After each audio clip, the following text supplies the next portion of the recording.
Hey Legends, welcome to part 3 of the full course to improvement in Apex Legends. In the last guide, I taught you guys the fundamentals of movement, sliding, tap strafing, wall bouncing, and B-hopping. In this video, I'm going to teach you advanced movement tech that builds on the last video. So if you haven't watched that video, I strongly recommend you watching that before this one. If you are starting out in Apex, start from video number 1 in this series to learn the basics. Without further ado, let's improve at Apex.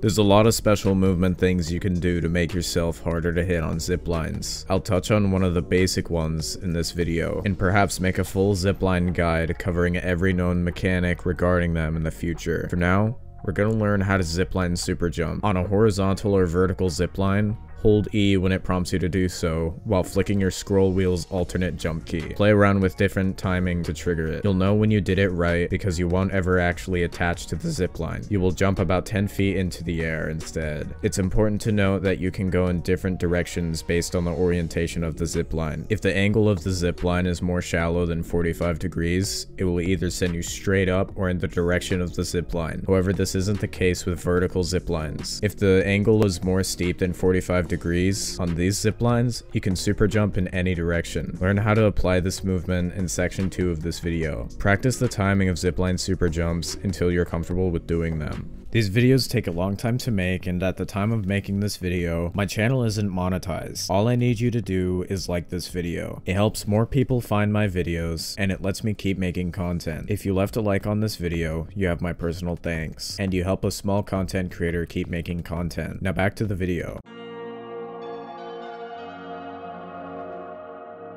Neo-strafing may be the first movement mechanic average players haven't heard of. Neo-strafing is difficult, so if you can't get one on the first couple tries, don't worry. On the surface, neo-strafing is like tap strafing and going in the direction you want, but without looking in that direction like you would be if you were tap strafing. To neo-strafe, do a slide jump to get you in the air, then flick the scroll wheel as if you were going to tap strafe. But this time, don't turn your head. Then do a lurch at the same time. Press A and S while flicking your scroll wheel. Note this won't work if you're holding W. If you get the momentum shift like that of a tap strafe without moving your head, that's a neo strafe. Good job. Practice neo strafing until you're comfortable with doing so.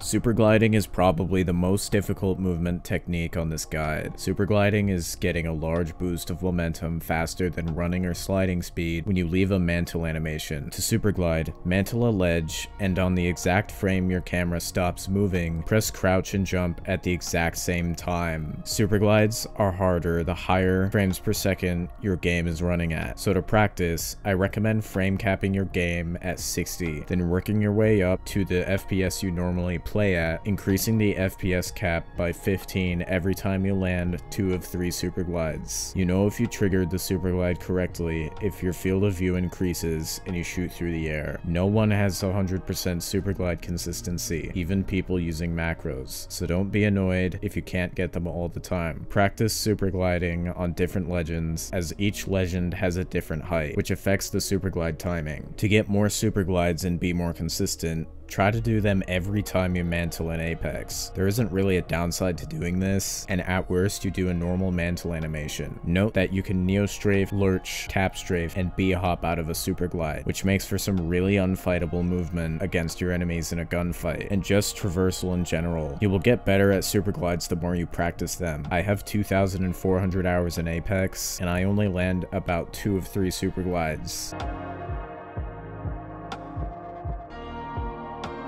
If you didn't already know, there isn't fall damage in Apex. Rather, there's fall stun, which slows you down if you fall from a great distance for a long amount of time. Sometimes you need to leap off of a tall place to evade your enemies, and to avoid getting shot after you do so, you need to learn how to avoid fall stun. In earlier versions of the game, you could avoid fall stun by punching the ground at the right time. Despite this feature being removed, people still waste time by doing this. Instead of doing this, try a working way to negate fall stun. The two ways are either to do something called an edge boost or a wall fall stun cancel. For an edge boost, while holding crouch and falling, hit the very edge of a horizontal surface. This will send you flying outward instead of stunning you in place for several seconds. Another way to cancel your fall stun is by attaching to a wall right before you hit the ground. This will reset the position from which the game thinks you fell from, making you never take any fall stun. Practice these techniques while playing Apex every chance you get. You will eventually learn where fall stun cancels are possible and where they aren't.